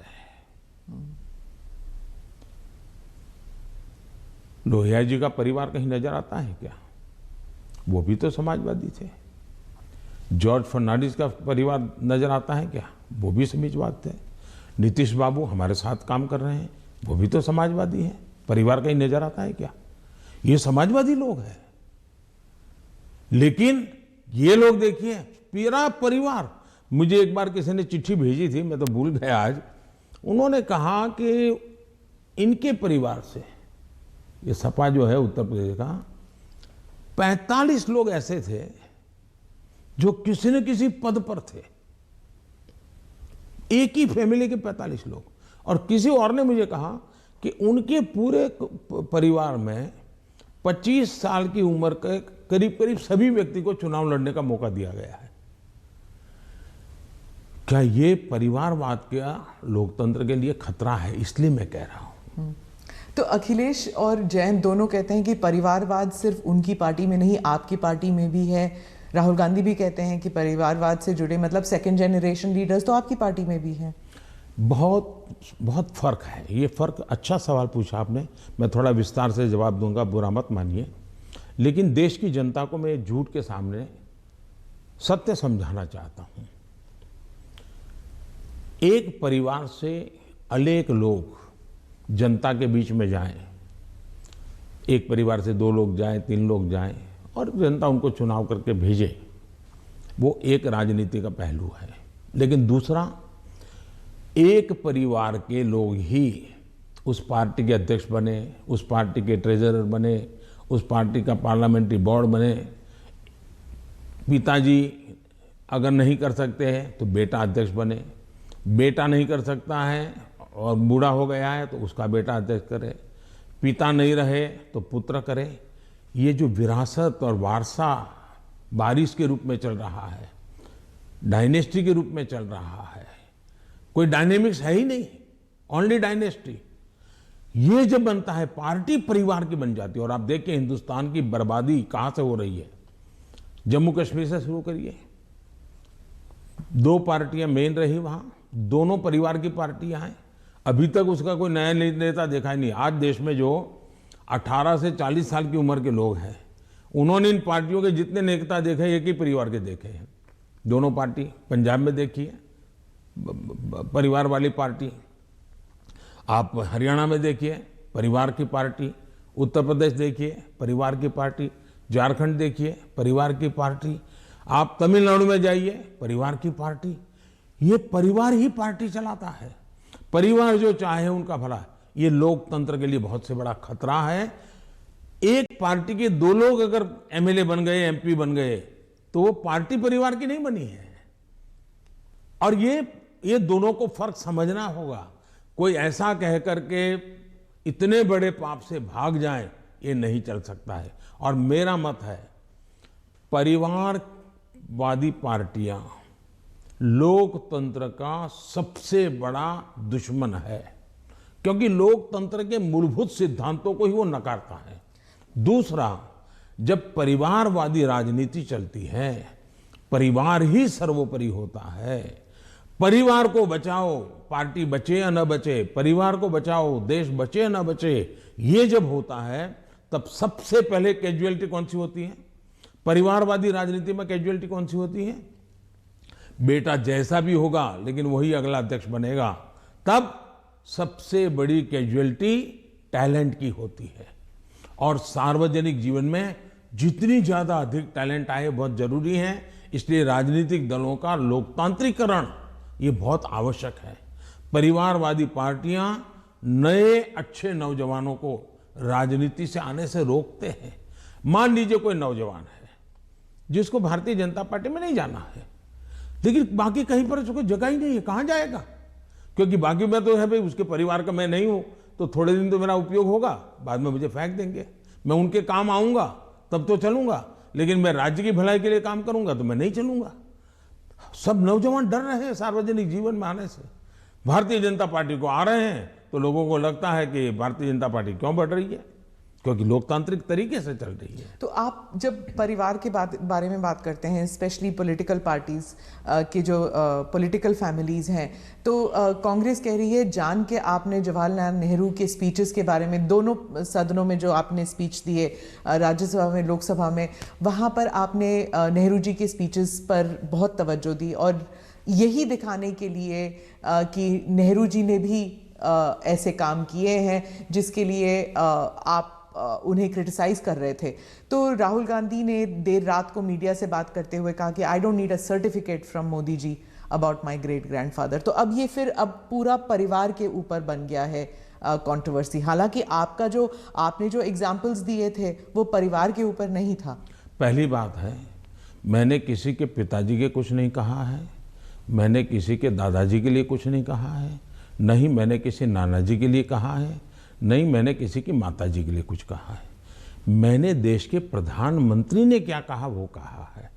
और सरकार एक कंटिन्यूटी होती है, और इसलिए एक प्रधानमंत्री के ये विचार थे तब क्या स्थिति थी, आज के प्रधानमंत्री के ये विचार है क्या स्थिति है, और देश का ये हक बनता है। अब दूसरा, बार बार हमें कहा जाता है आप नेहरू जी का नाम लेते नहीं, आप नेहरू जी का नाम, अब हम लेते हैं तो भी मुश्किल हो रहा है।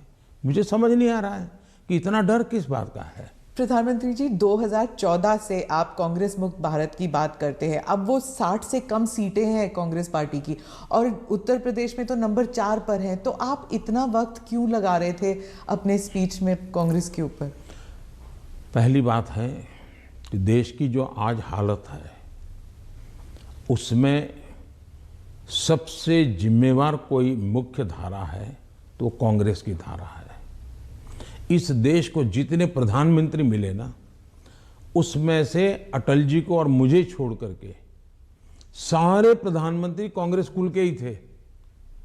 इसके कारण देश में एक कांग्रेस की कार्यशैली ही राजनीति में एक प्रकार से मुख्य धारा बन गई। अब जब कांग्रेस की कार्यशैली, कांग्रेस की विचारधारा, कांग्रेस के पसंद नापसंद के आधार क्या है, संप्रदायवाद है, जातिवाद है, भाषावाद है, प्रांतवाद है, भाई भतीजावाद है, भ्रष्टाचार है, अगर यही इस राजनीति में मुख्य धारा में रहेगा तो देश का कितना बड़ा नुकसान होगा। और इसलिए मैं हमेशा कहता हूं कि हमें, और जब मैं कांग्रेस मुक्त भारत कहता हूं तब कांग्रेस की संख्या से मेरा लेना देना नहीं है। अब जैसे हम कम्युनिस्ट पार्टियों की आलोचना करते हैं, अब सत्ता में नहीं है, वो कहीं नजर नहीं आता, एक केरल में कोने में बैठे हैं, फिर भी वो विचारधारा खतरनाक है। उसी प्रकार से कांग्रेस ने जो राजनीति में की चरित्र की मुख्य धारा बनाई हुई है वो देश को तबाह कर रही है। अगर अच्छी कार्यशैली होती है, अच्छे तौर तरीके होते हैं तो देश आज से पहले बहुत आगे निकल चुका होता। बहुत रुका हुआ, ठहरा हुआ, जनता ने कुछ कर लिया तो कर लिया, ये हुआ है। उत्तर प्रदेश पे ही वापस आती हूँ। वहाँ पर जो ऑप्टिक्स की बात कर रही हूँ, जो पहले चरण में जो चुनाव होने वाले हैं, ऑप्टिक्स में ऐसे लग रहा है जैसे दो युवा नेता हैं, अखिलेश और जयंत, और दूसरी तरफ बहुत ही पावरफुल योगी जी और मोदी जी, जो सरकारी मशीनरी का दुरुपयोग कर रही है, कह रहे हैं, और उनके साथ है ईडी, उनके साथ है जुडिशरी, उनके साथ है मीडिया। तो एक अनइवन प्लेइंग ग्राउंड है। आप क्या कहेंगे इस बारे में? पहली बात है कि ये दो लड़कों वाला खेल तो हमने पहले भी देखा था, और इतना अहंकार था कि उन्होंने गुजरात के दो गधे ये शब्द प्रयोग किया था, और उत्तर प्रदेश की जनता ने उनको हिसाब दिखा दिया। और एक बार तो दो लड़के भी थे और एक बुआ जी भी उनके साथ थी, फिर भी उनके हाल नहीं बना, क्योंकि उत्तर प्रदेश इस प्रकार के जोड़ से अगर किसी को 25 साल पर मताधिकार मिलता है, मान लो 25 साल पर चुनाव लड़ने का हक मिलता है, मान लीजिए, मताधिकार तो 18 साल में मिल जाता है, लेकिन 25 साल पर उसको चुनाव। लेकिन कोई पिताजी ऐसा कहे कि देखो मेरा ये बेटा है वो 10 साल का है, ये बेटा है 15 साल का, दोनों 25 के हो गए, उनको चुनाव लड़ने दो, तो कोई लड़ने देगा क्या? तो इस प्रकार की मेलजोल से चलता है क्या? नहीं, पर जो उनका आरोप है कि लेवल प्लेइंग फील्ड नहीं है क्योंकि बीजेपी सरकारी मशीनरी और इदारों का इस्तेमाल करती है, ईडी का, और टैक्स रेड्स होते हैं कैंडिडेट्स पर, उनके रिश्तेदारों पर, आप क्या कहेंगे? हिंदुस्तान में भ्रष्टाचार ये दिमक की तरह देश को परेशान कर रहा है कि नहीं कर रहा है? ऐसे लोगों के खिलाफ हर जनता ने हर बार आवाज उठाई कि नहीं उठाई है? अगर मैं कुछ न करूं तो जनता मुझे माफ करेगी क्या? जहां से भी सरकार को जानकारी मिलेगी, सरकार ने कदम उठाना चाहिए कि नहीं उठाना चाहिए? और कदम उठाने के बाद अगर देश के खजाने में अरबों खरबों रुपये आ रहे हैं तो मेरी तारीफ होनी चाहिए। अच्छा, चुनाव के समय हिंदुस्तान में हर बार चुनाव चलता रहता है भाई, तो सरकार काम करना बंद कर दे क्या? चुनाव आप एक बार तय कर लीजिए भाई, 5 साल में एक बार ही चुनाव होगा, सब मिलकर के चुनाव लड़ेंगे, सभी राज्यों के साथ होंगे, केंद्र का साथ में होगा, सारा खर्चा भी बच जाएगा, तो फिर कभी ईडी भी नहीं दिखाई देगा, सीबीआई भी नहीं दिखाई देगा। अब क्या करे? वो तो सरकारी दफ्तर है, वो अपने अपने तरीके से काम करते हैं, वो स्वतंत्र तरीके से काम करते हैं, चुनाव बीच में आ जाता है, करेंगे क्या? वो तो अपने टाइम टेबल से चलते रहते हैं, जहां से उनको जानकारी मिलती है करते हैं, सरकार का उसमें कोई रोल भी नहीं होता है। ये पहला चुनाव है किसान कानून वापस लेने के बाद चुनाव। जब आपने देश के नाम संदेश किया तो उस टाइम आपने कहा कि ये चुनाव से संबंधित डिसीजन नहीं था, आपने पूरे उस प्रक्रिया के बारे में बताया, लेकिन आपके समर्थक भी कह रहे थे that there was so much of personal capital. प्रधानमंत्री जी शायद कन्विंस नहीं कर पाए किसानों को कि ये देश हित में है, किसानों के हित में है, और उसकी वजह से आपके समर्थन भी जो हैं वो डिसअपॉइंट हो गए थे। तो क्या आप इसको एक व्यक्तिगत रूप में आप इसको एक हार मानते हैं? देखिए, मैं किसानों के दिल जीतने के लिए निकला हुआ इंसान हूँ। मैं छोटे किसानों का दर्द समझता हूँ और मैंने हमेशा उनके दिल जीतने का प्रयास किया है, और हिंदुस्तान भर के किसानों का मैंने दिल जीता भी है, मेरा साथ दिया है, समर्थन किया है। लेकिन मैंने कहा था, उस दिन भी कहा था टीवी में, कि मैंने किसानों की भलाई के लिए कदम उठाए, लेकिन आज देश के हित में मैं वापस कर रहा हूं। मैं समझता हूं इसको अधिक विस्तार मुझे करने की जरूरत नहीं है। बाद के घटनाक्रमों से पता चलेगा कि क्यों जरूरत पड़ी थी। तो क्या आप एक डायलॉग करने के लिए फिर से तैयार हैं, किसानों को कन्विंस करने के लिए? इस देश के लोकतंत्र का ये सबसे पहला कर्तव्य बनता है, लोकतंत्र में जनप्रतिनिधि का और सरकार का, कि जनता के साथ संवाद करते ही रहना चाहिए, और हम लगातार करते हैं। हम कभी भी संवाद टूटना जिसके पक्ष में है ही नहीं। हर किसी को, मुझे भी सुनना चाहिए, मेरी सरकार को भी सुनना चाहिए, और बातचीत करना ही चाहिए। बातचीत हमेशा होनी चाहिए, और इश्यू पर चर्चा ना हो ऐसा नहीं है। जैसे हम बजट के पहले बजट कैसा बने हद से क्यों पूछते हैं, किसानों से पूछते हैं कि बजट कैसा बनना चाहिए, उनके विचार लेते हैं। ये हम तो मानते हैं कि सब कुछ ज्ञान बाबुओं के पास है और नेताओं के पास है, ऐसा हम नहीं मानते। हमारे देश के पास, हर नागरिक के पास अनुभव है, हर नागरिक के पास ज्ञान का भंडार है। हम तो सबसे संवाद करना चाहते हैं, सबसे सीखना चाहते हैं, सबके सुझावों के आधार पर हम चलना चाहते हैं। कोविड के टाइम फर्स्ट वेव और सेकंड वेव, उसके बारे में आपने अपने स्पीच में भी जिक्र किया कि उसे आपने कहा कि जो कोविड के अगेंस्ट जो हमारी लड़ाई थी वो वी वर विक्टोरियस, मतलब भारत जो है वो विक्टोरियस उभर के आया। लेकिन आपने ये भी कहा कि महाराष्ट्र की सरकार और दिल्ली की सरकार जो है वो नकारात्मक कार्य कर रही थी, लेकिन अरविंद केजरीवाल, राहुल गांधी और शिवसेना ने, तीनों ने कहा कि नहीं, ये गलत है। कोविड की लड़ाई में जो नाकामयाबी सरकार की थी, सेंट्रल गवर्नमेंट की थी, वो हम पे लादा जा रहा है।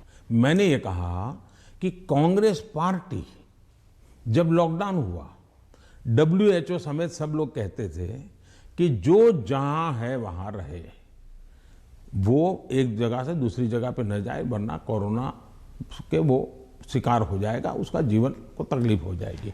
और उस समय कोरोना किस चाल से चलता है, उसका रूप रंग क्या है, कोई पता ही नहीं था दुनिया को। लॉकडाउन, अफरा तफरी में लॉकडाउन राज्यों ने शुरू कर दिए थे, राज्यों ने लगातार अपनी तरफ, और एक राज्य लॉकडाउन कर रहा है तो दूसरे, तो इसलिए नेशन वाइड कुछ करने की आवश्यकता बन गई थी। ये लोग भूल जाते हैं, लॉकडाउन पहले से ही राज्यों ने शुरू कर दिए थे।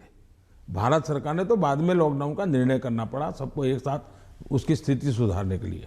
दूसरी बात है, मैंने कहा कांग्रेस पार्टी ने फ्री टिकट दे करके लोगों को प्रोत्साहित किया कि आप जाइए। वो टिकट तो दिया उन्हें 500,000 लोगों को, लेकिन हवा बना दी कि जाओ। अब उस समय ये न करते तो हमारे देश के श्रमिकों को 2-4, क्योंकि भय का वातावरण तो था ही था, 2-4 दिन में चीजें संभल जाती उनको पर, तो बाद में व्यवस्थाएं खड़ी हो जाती। लेकिन उल्टा किया और पूरी ताकत श्रमिकों के लिए लगानी पड़ी। तब जाकर के योगी जी को हजारों बस भेजनी पड़ी यहाँ पर। यहाँ पर भी दिल्ली में आप पार्टी ने, उसके नेताओं ने जीपों में जाकर के झुपड़पट्टी में कहा है, वीडियो अवेलेबल है, कि भाई आप जल्दी जाइए और वहां पहुंचिए, वहां से आप अपने घर पहुंच जाइए, यहां तो लॉकडाउन हो रहा है।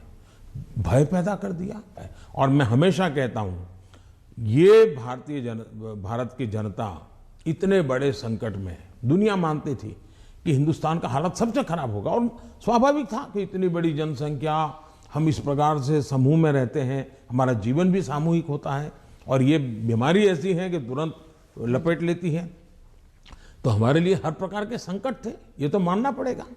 और बीमारी ने दुनिया भर को जिस प्रकार से समृद्ध देशों को तबाह कर दिया है, उसकी तुलना में हम बच पाए, तो हम गर्व से कह सकते हैं कि भाई हिंदुस्तान के नागरिकों ने जो भी उनके पास संसाधन थे, उन्होंने अपने डिसिप्लिन को फॉलो किया और उन्होंने अपने आप को बचाने में काफी मदद की। तो विजय मैंने जो भी कहा है 130 करोड़ को, लेकिन मैंने ये कभी नहीं कहा कि कोरोना खत्म हो गया। मैं तो आज भी कहता हूं ये बहुरूपिया है, वो कभी भी नए रंग रूप के साथ मैदान में उतर आता है और हमारी स्थितियों को चुनौती देता है। हमें हर बार डायनेमिक व्यवस्था से नई नई व्यवस्थाएं खड़ी करनी पड़ रही, और हमें जागरूक रहना पड़ेगा। प्रधानमंत्री जी, चुनाव 5 राज्यों में है। अब पंजाब की बात करती हूँ, तो आपको क्या लगता है कि बीजेपी ने जो अपना एलाई खोया है पंजाब में, उसकी वजह से मतलब तीसरी पार्टी आ रही है शायद पंजाब में पहली बार, पर बीजेपी कभी अपना रूट्स बना नहीं सकी उस राज्य में। क्या आप इसको एक राजनीतिक विफलता मानते हैं? मैं समझता हूं कि मेरी पार्टी के जो वरिष्ठ नेताओं ने उस समय जो नीतियां बनाई, जो रणनीतियां बनाई, वो उस समय के लिए बहुत अनिवार्य थी, और उसके कारण पंजाब की एकता, पंजाब के अंदर फिर से एक बार शांति का माहौल बने, पंजाब खून खराबे से बाहर निकले। और मैं मानता हूं कि भारतीय जनता पार्टी ने अपने राजनीतिक स्वार्थ के बजाय पंजाब का हित सुप्रीम माना, और उसने राजनीतिक जो भी कॉम्प्रोमाइज करने की आवश्यकता थी किया, वो बहुत जरूरी था, इसलिए किया। हम पंजाब को खून खराबे से बाहर निकालना चाहते थे, हम पंजाब को शांति देना चाहते थे, और उसके लिए अगर बीजेपी का नुकसान होता है तो होने देंगे, ये हमने होने दिया। बीजेपी तब भी पनप सकती थी, लेकिन हमारे लिए जरूरी था कि हम उस रास्ते पर चले जिसके कारण हम यहाँ पर सुख शांति का माहौल बनाने में हम बहुत बड़ा पॉजिटिव योगदान दे सके, और वो हमने किया, और पंजाब को बाहर निकालना में उस संकट से बाहर आए। जहां तक राजनीति का सवाल है, आज भारतीय जनता पार्टी सबसे अधिक विश्वसनीय पार्टी के रूप में पंजाब में उभरी है। आपने देखा होगा, बहुत बड़े वरिष्ठ लोग, समाज जीवन के वरिष्ठ लोग, जिनका राजनीति से लेना देना नहीं थे, वैसे बहुत बड़ी मात्रा में पिछले दिनों भारतीय जनता पार्टी ज्वाइन किया है। फिर जो राजनीति के बहुत बड़े महारथी हैं, ऐसे लोगों ने भी अपने पुराने दल छोड़ करके भारतीय जनता पार्टी, टिकट दे या न दे, लेकिन भारतीय जनता पार्टी पंजाब के स्थिरता के लिए, पंजाब के विकास के लिए, पंजाब की शांति के लिए बहुत जरूरी है, और इसलिए पंजाब में भारतीय जनता पार्टी का शासन बनना चाहिए। आज पंजाब से आवाज उठी है और इसलिए है हम आगे बढ़े हैं। आज दो दल भारतीय जनता पार्टी के साथ जुड़ गए हैं। कैप्टन साहब और ढींडसा साहब बहुत पुराने लोग हैं जो राजनीति के वहाँ महारथी रहे, 3-3 दशक तक जिन्होंने वहाँ की राजनीति को दिशा दी है। ये लोग आज भारतीय जनता पार्टी को पसंद कर रहे हैं और इसलिए मैं मानता हूँ कि भारतीय जनता पार्टी पहले की तुलना में बहुत ही यशस्वी होगी। पंजाब के लोगों के जो एस्पिरेशंस, कई कारणों से हमने भी शायद कॉम्प्रोमाइज कर करके अपनी पार्टी का नुकसान किया, हो सकता है कुछ लोगों का भी हुआ होगा, लेकिन अब जब हम खुल करके आए हैं तो उनका भी हौसला बुलंद हो गया। जो लोग दबे हुए रहे थे वो भी खुल करके हमारे साथ आए हैं। हमने किसान को डायरेक्ट बेनिफिट के लिए हम अड़े रहे, हमने कैप्टन साहब को समझाया, कैप्टन साहब हमारे साथ थे, उस समय वो मुख्यमंत्री थे, सहमत हुए और किसान को डायरेक्ट बेनिफिट ट्रांसफर हमने किया पंजाब में उसकी खेत के। तो मैं 1000 से ज़्यादा वीडियो निकली है, 1000 से ज़्यादा सोशल मीडिया में, एक मिनट की वीडियो में देख रहा था, मैंने भी कभी 10-12 तो देखी होगी। किसान कह रहा है कि मेरा खेत तो उतना ही है, मेरी फसल वही है जो मेरे 20-25-30 साल से हम कर रहे हैं, पैदावार भी उतनी है, लेकिन मेरे घर में इतने रुपये पहले कभी नहीं आए जितने मोदी जी की सरकार ने डायरेक्ट बेनिफिट ट्रांसफर का निर्णय किया और किसान को जो माल है उसका पैसा सीधा बैंक में खाते में उसके जाएगा। तो सारे बिचौलिए गए, कट जो होता था वो गया और मुझे मेरा पूरा पैसा मिला। ये छोटा किसान आज भारतीय जनता पार्टी का जय जयकार कर रहा है। जी, आप जब गए थे पंजाब तो आपका काफिला ब्रिज पे अटक गया था और आपने किसी ऑफिशियल को कहा कि आपने चीफ मिनिस्टर को कही है मैं जिंदा वापस जा रहा हूँ। बहुत सारी इन्वेस्टिगेशन भी चल रही है सिक्योरिटी को लेकर, लेकिन उस वक्त आपको कैसे महसूस हुआ था, क्योंकि आप पंजाब से पता नहीं कब से जुड़े हुए हैं? मैं इस पूरे नॉर्थ पार्ट से मेरा बहुत निकट नाता रहा है। मैं पंजाब में बहुत रहा हूँ, मैं पंजाब की मेरा बड़ा नाता रहा है। मैं मेरी पार्टी का काम वहाँ करता था। मैं पंजाब के लोगों की जो वीरता है ना, मैंने देखी है। पंजाब के लोगों के दिल को मैं जानता हूँ। मैं आपको एक उदाहरण बताता हूँ। मैं अपनी पार्टी का काम करता था, उस समय तो ये आतंकवाद बड़ी एकदम हालत बड़ी ख़राब थी, शाम के बाद कोई निकल नहीं पाता था और मैं शायद मोगा में थे या तरन तारण में था, मुझे याद नहीं है आज, और मुझे अगले स्टेशन पे जाना था, लेकिन कार्यक्रम के कारण देर हो गई। मैं और मेरे ड्राइवर दो ही थे, हम निकले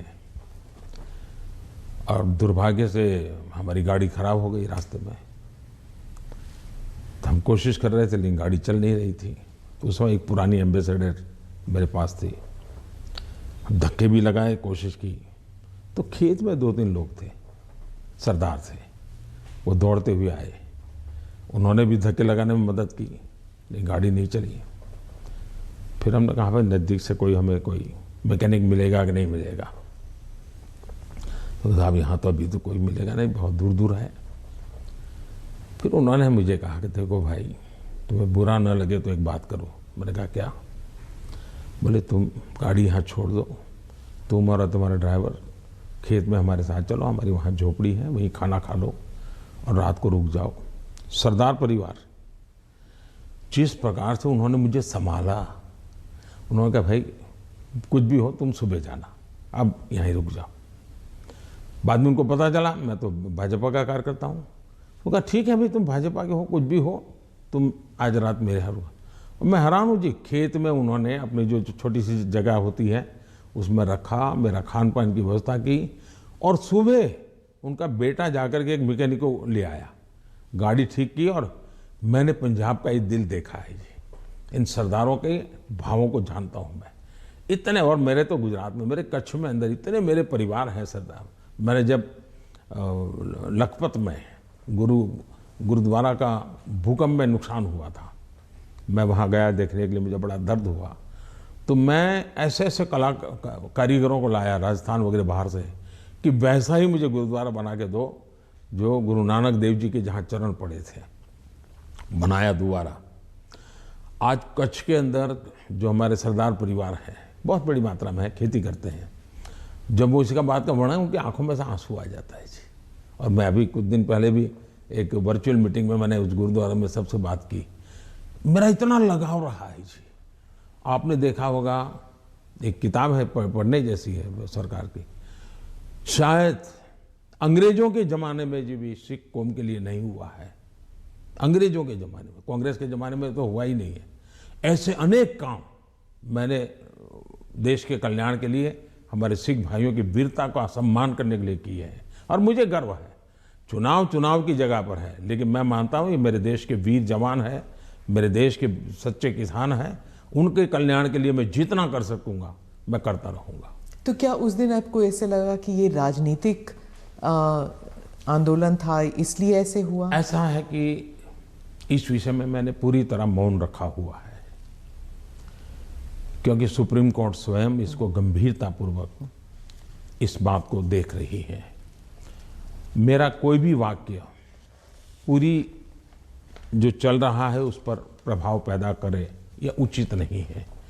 जो भी है सुप्रीम कोर्ट के द्वारा जांच कमेटी निकालेगी, जो सत्य होगा देश के सामने आएगा, और हमें तब तक इंतजार करना चाहिए। जी, आपने दोनों स्पीच में, राज्यसभा में भी और लोकसभा में भी, आपने कई बार कांग्रेस पर हमला किया, और कांग्रेस पार्टी कहती है कि आपने राहुल गांधी के जो एलिगेशंस थे, चाहे बेरोजगारी पर हो या भारत चाइना पर हो, आपने उसका जवाब नहीं दिया, उल्टा उन पर वार किया। तो पहली बात यह है कि हमला करने वाली भाषा न मैं जानता हूं, न मेरी वो प्रकृति है, लेकिन तर्क के आधार और तथ्य के आधार पर सदन में मैं कोई बात बताऊं, वो मीडिया के लिए गरम गरम मसाला बनाने के लिए हमारा शब्द उपयोग होता होगा। हम हमला नहीं करते, हम संवाद करते हैं। वाद विवाद भी होता है, टोका टाकी भी होती है, और वो विषय मैं बहुत हंसते हुए इसको स्वीकार करता हूँ। मैं इसके कारण मुझे कोई नाराजगी नहीं होती, और मैंने हर विषय के तथ्य दिए हैं, हर विषय को तथ्यों के आधार पर बात की है।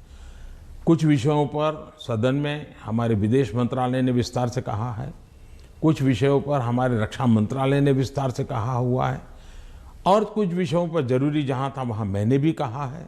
और इसलिए इस प्रकार से जो सुनते ही नहीं है, जो सदन में बैठते ही नहीं है, अब उनकी कमेंट पर मैं जवाब क्या दूंगा। आपने कहा कि आपने मन बना लिया है, 100 साल आप पावर में नहीं आना चाहते, तो मैंने भी मन बना लिया। आपने क्या मन बनाया? हमने मन बना लिया है कि अब राष्ट्र को हम उस बुराइयों की तरफ जाने नहीं देंगे। हम देश में जनहित के लिए जीने वाले, जनहित के लिए जूझने वाले, जनता जनार्दन के सपनों को पूरा करने वाली व्यवस्थाओं को ही बनाएंगे, उसी को बढ़ाएंगे, उसी को चलाएंगे, जरूरत पड़ेगी तो उसको साथ देंगे। यही हमारा रहेगा रास्ता। हम जो देश को तबाही के रास्ते पर ले जाने वाले जितने तरीके हैं वो नहीं आने देंगे। ANI के साथ बात करने के लिए धन्यवाद। बहुत बहुत धन्यवाद। नमस्कार। नमस्कार, मैं हूं मानक गुप्ता। अगर आपको हमारा ये वीडियो पसंद आया हो तो इसे लाइक और शेयर जरूर करें, और हाँ, हमें सब्सक्राइब और फॉलो करना ना भूलें, ताकि आप देश और दुनिया की कोई खबर मिस ना करें। तो जुड़े रहिए हमारे साथ और देखते रहिए News 24।